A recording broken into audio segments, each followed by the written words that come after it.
What up, Schmoedown rockers?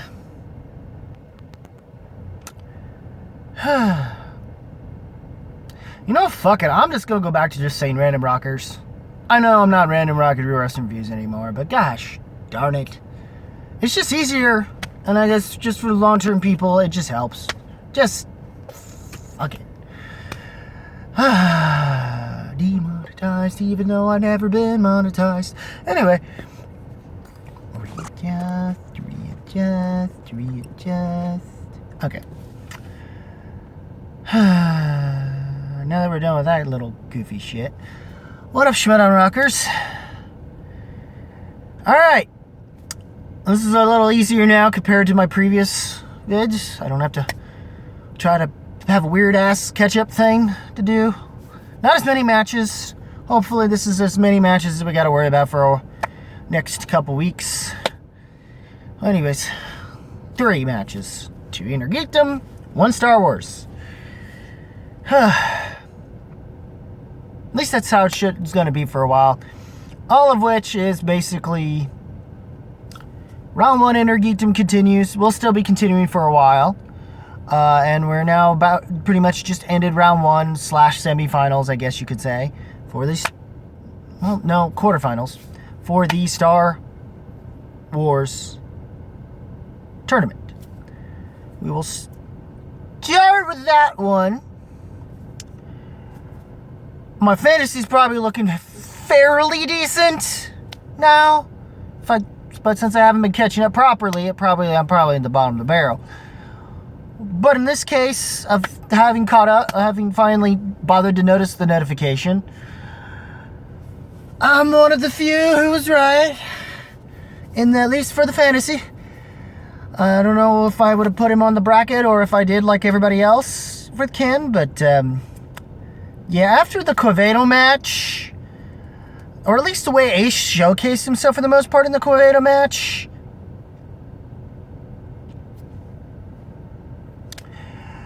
I had you back, Ace. I don't entirely know for sure, and usually I ain't for corruption. I'm more a swag guy. But yeah, Laura Kelly's another beast. Entirely. And now she's mad at you because you ruined her chance to prove herself by beating a former champion in Ken Napzok. Like it mattered. And Ace knew Ken anyway, personally, having worked with him in Jedi Council, as well as with a former Innergeekdom player and a former manager that would have still been involved this season. That's what's going to be fucked up. If somehow now she decides to make time and winds up deciding to be the manager of the Burning Druids.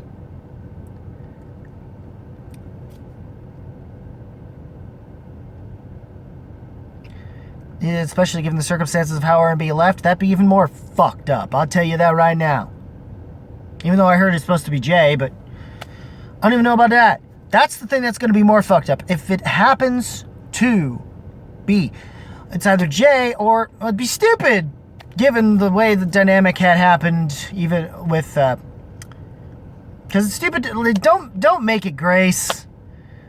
Even though it'd be funny to have her and Kate again, but that wouldn't work now, given what happened in this match. Because Ken ain't going to have much of shit to do anymore, so it's going to get weird in terms of their dynamics. And I miss what we used to get in studio in terms of some of the cut scenes and stuff. I don't know how they're going to... Eventually, they might be able to do that shit again. I don't know. But as far as I'm concerned, I was right. Though, unfortunately, Ace didn't exactly have... In terms of the match, granted, he still did technically better than what he did, at least I think, than what he did against Robert Parker. Compared to your Schmoedown match, dude, I don't know if you really improved necessarily, because that wasn't that great of a showing. Like, if this is how your game is, Laura Kelly's gonna, like, you can't miss. Like, you need to have better than your Schmoedown match if you're going to beat Laura Kelly. Which is why I'm probably going to wind up with Laura Kelly that time. I would not be upset necessarily if you proved me wrong. But yeah, that was fun. And the dynamic was fun. It was, I understand, like, Janish's pleas of how, yeah, that was awesome because Ken's delivery made it work. Because he knows how to deal with that kind of stuff. But if it was anybody else, I get why they're having temporarily Hannah, because he's the one that's bringing the burning things down aspect that, or at least maintaining that aspect that RMBA left off with. And plus it made sense to do that after the match that he had in the Innergeekdom. Though after this loss, it's not looking good for him. Under him managing, it's not looking good for you, Hannah. You need to, like, hold the heel thing. I get you're trying to do, but the thing is, Burnett knew how to manage. To be that and to be a manager for his players. There's a time and a place to be that character, and a time and a place. That's why people are being little bitches about it. And why not everybody shares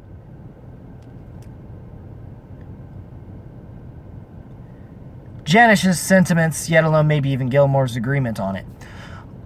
But it's going to backfire if he does not win against Damon. Yes, speaking of that, since I may as well just segue into that. The Damon versus Kemp. At least with that, Andres, that was nice, given that I got to see this match, given I'm a Patreon on Monday. Technically could have also Tuesday. But yeah, I was happy. I was happy with that because I was upset because I at least backed Jen. I backed Jen because it's like fan leaguer. What the fuck's... Is there something about that I might have missed since I don't keep up with them enough? Because clearly I know about as much as most of them about how Robert Parker's pretty damn good. Or at least his name comes around a lot when it comes down to it. Same came with Smets. And when Smets' only loss in fan leagues is Parker. And he advocated and made sure and asked for Kaiser to make sure to draft his ass to play it smart if he wanted to keep it in the dungeon. At the very least. And that's exactly what happened. And that's what happened. He made that his second pick. Which I think he was going to make that his third or fourth pick. Given that he was probably going to try to draft Oyama. But it was Claire Swag took that away. And despite the Roka match, for the most part, it seems to have benefited him. Swag. And it seems Winston's been doing damn well. Up to a point. Though it seems, with the exception of, in terms of Innergeekdom, I don't know. Yeah.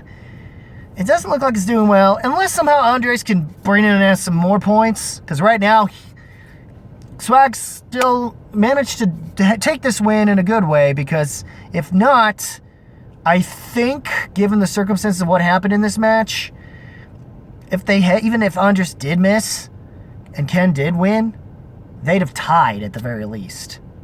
I don't know if they would have been up further in the standings or not, Burning Druids, but it seems now they are back in second place.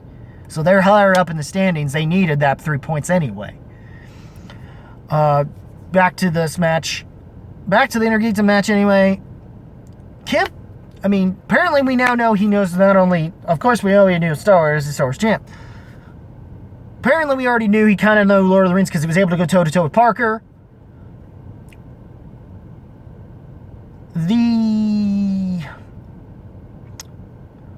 In that match, even though... And it makes me sad with Smets showing. I'd have at least been a little bit... I mean, good on the Bandit, I guess, for having that to his name a little bit. And I think that's what helped him to some extent going into that match, I guess. And that might help him going up against Parker. But I doubt it. I mean, with that match, whenever that's going to be. It seems they're going down the brackets, so it's clear what we're going to get. Because on the next match, I mean, It sucks. This could have been a decent week for Usual Suspects. And the one person that I'm more bummed for the Usual Suspects. They're out of the Innergeekdom tournament. Now they have to rely on Molly Damon to beat Demolanta in the upcoming Wednesday match. Trying to hardly do it, and it's gonna hurt. This and then this match, it's gonna hurt. It's gonna hurt Usual Suspects big time, and they're really gonna have to double down in the singles and hope that they have some good singles players and hope for the teams tournaments to do something, because they ain't got shit right now. Which hopefully that power that Sam had retiring on top from that in both teams and singles might pay off there. Maybe pays off there for once. You know, the one win he did get was Jader, and he already, because they needed someone for teams. And that's the thing. Irwin better pay off in this regard, because it's not going to look great for Burning Druids right now, because they got Ken, and Ken didn't pay off like they were hoping. Luckily, they could more so, but most people will probably chalk it up and blame it for Hannah's idea of managing, when R&B's managing probably could have played a much better part in it, and it could have done something for Ken. Even though Ken played it off well, character-wise, he knows that's what he was going for, while trying to be kind of helpful, but not really. Very, very backhand complimentary. Obviously, that's what he's going for, and that's what I'm probably going to be expecting, and I don't think that's a good thing. It makes me wonder if Ken's going to wind up, now that he's not, maybe he'll wind up running it, and a lot of people in apparently what was the Knights of Ken that never took off are expecting the Burning Druids to turn into the Knights of Ken. Unless somehow Hannah loses, and then in that case, he may as well wind up running it, and then running it, and then burning the entire Burning Druids to the ground. Because I don't even think Mance is going to want to put up with that bullshit. He'll mouth his ass off big time. He probably came in there for R&B. I don't expect anything out of Mance too much. I wish, but Roka's proven he's still managed to stick around as long as he has, because he's that much of an early player. And even if we do finally get that match, and somehow, by some luck of the draw, there's no way. We're better off just getting it as an exhibition, because that's about as... Yeah, but whatever with that. As far as the one match... That's the part that bums me out, because I can easily mostly blame COVID. Immediately blame COVID. For the fact that of the two people that were veterans up to this point, that were expected to be their fucking year, and one of them has been at least able to prove it through teams. We've yet to see her show that in singles, and we're probably going to have to wait till the singles tournament finally does something, which maybe winds up starting up after the Star Wars tournament is done, and they might do it on Twitch there first before they decide to do it, the things that they've been doing through Innergeekdom. I don't know. Maybe they'll just decide to continue Innergeekdom through Twitch after that. I don't know how they're planning on doing it. But, yeah. I kind of, given Greg, that's why it was a lot tougher of a match, because given what Greg Alba wound up showcasing in the play-in match, though not expecting him to be Kalinowski, I'm going to tell you that right now. But Humphrey was going to put up a little bit more of a fight than expected, though it was pretty clear from the first round. She was doing well up, and the only question that got her was the fucking DCEU, and apparently it kept screwing her over, because somehow the Harry Potter thing somehow worked, and that whole him deciding to play with the little sin toys this match was hysterical. I almost want to see him keep doing that as like a bit for the matches, for the future IG matches going forward. Especially if he was to fuck with the Goddard Parker match. I don't want him to actually fuck with that, though. Because he needs to take that match seriously, because that's gonna be tense. Oof. Hell, those are the two matches. Once we finally get to them, they're gonna be tense as fuck, and it's gonna be great little teasers going into a round two matches or semifinals. Yeah. But anyways, I'm just, it just makes me sad. Because we are getting that through teams with Silver Strini, but it was all supposed to be touted to be Janine the Machine's ear. But you wind up putting her in circumstances and just would not wind up in her favor. Having her face Riley had more to prove, I guess, but she still had something to prove that she can hang. And she kind of can, but it just wound up being another circumstances in the singles match. Unless she somehow can pull off something with...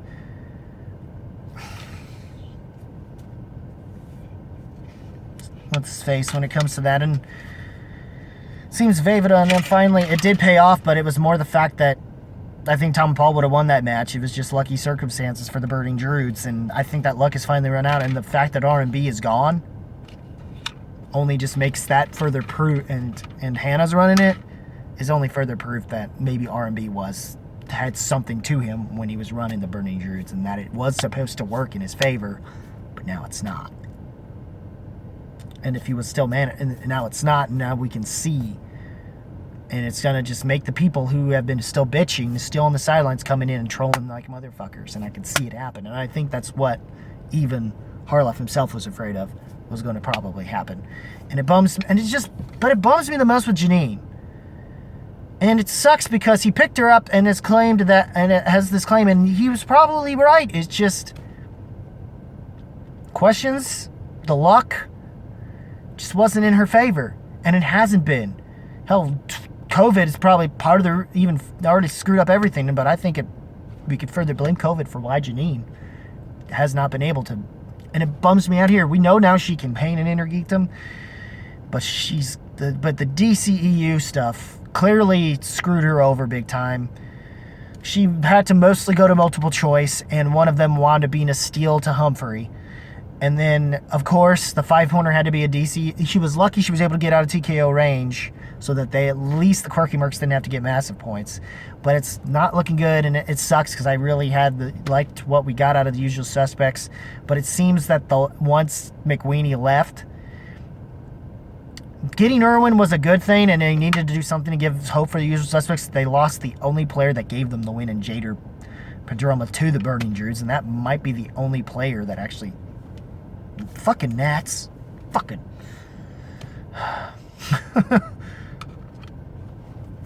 Ugh.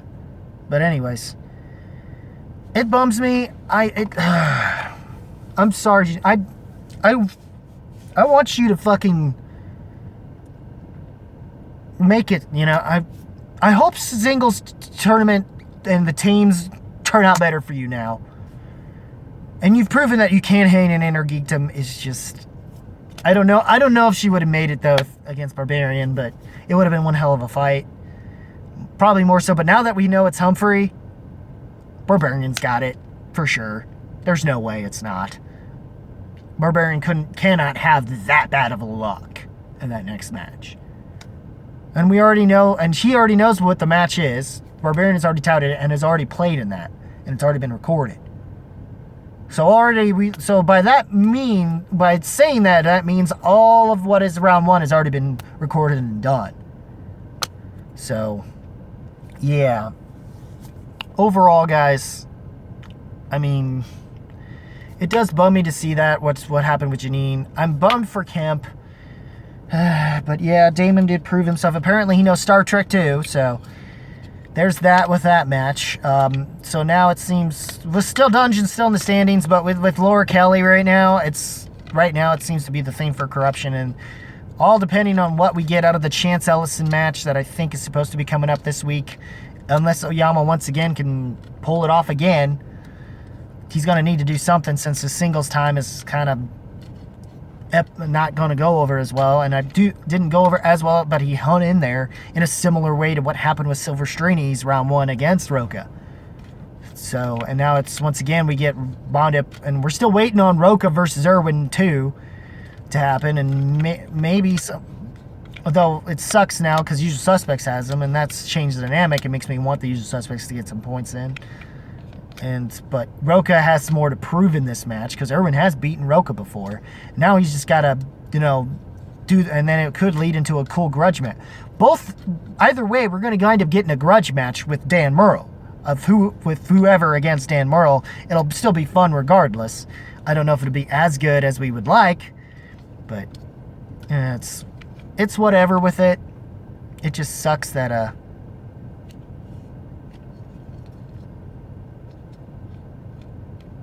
we got that the whole thing. I don't know when Bateman's coming out of it and if he's going to be in the tournament.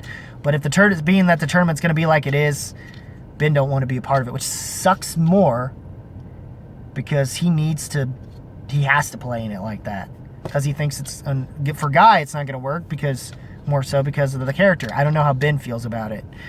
And that's what sucks because you guys could be bringing in more points. Or at least trying to bring more points into your factions. But I think that by doing, especially Usual Suspects needs it more. And it's going to be them and Kalinowski going at it. And I'm hoping Guy does prove something a little bit and winds up surprising everybody and beating Kalinowski and keeping Kalinowski from ever getting a chance to get the singles belt this year. Because so far, a singles belt has been the one thing that's eluded him this entire time. And he had a chance, and he probably could have actually fought and beat Oyama. And at the very least there, by that point, he would have had to have been a triple belted champion. Who knows what would have happened by that point. And then Oyama wouldn't have had a season, though. And we would not even be coming close to considering him as a nomination as having been nominated for last year, which sucks. But now it just bums me for Gene. I kind of wanted to cry.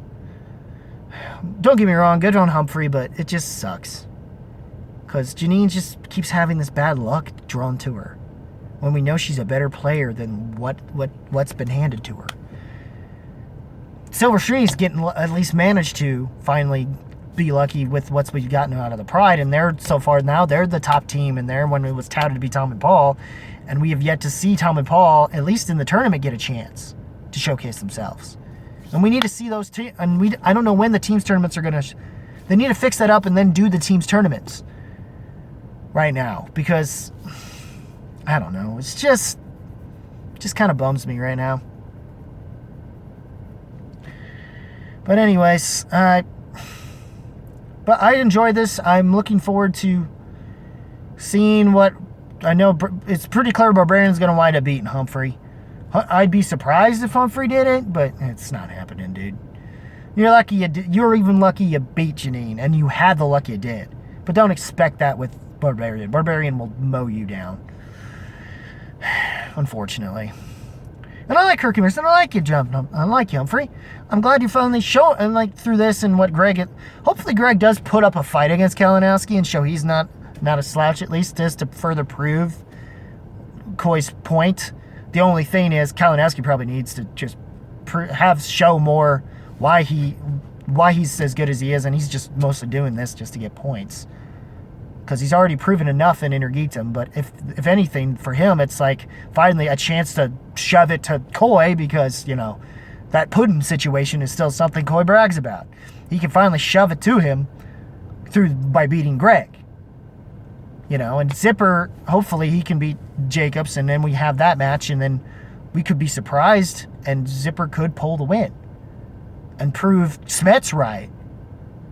Now, whether or not he'll beat Hannah, we'll see. But that's another thing. It's like I understand most people picking Kalinowski in that match, but Zipper has way more to prove this time around. And if he can mow down Jacobson, I feel bad for Jacobson if she does.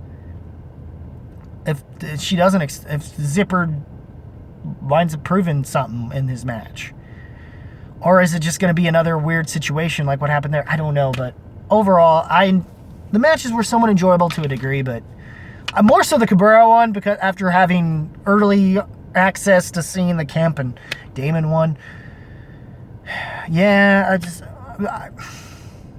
a few times with the families things. I just hope that Parker thing is gonna fuck us all up if somehow Goddard beats him. But anyways,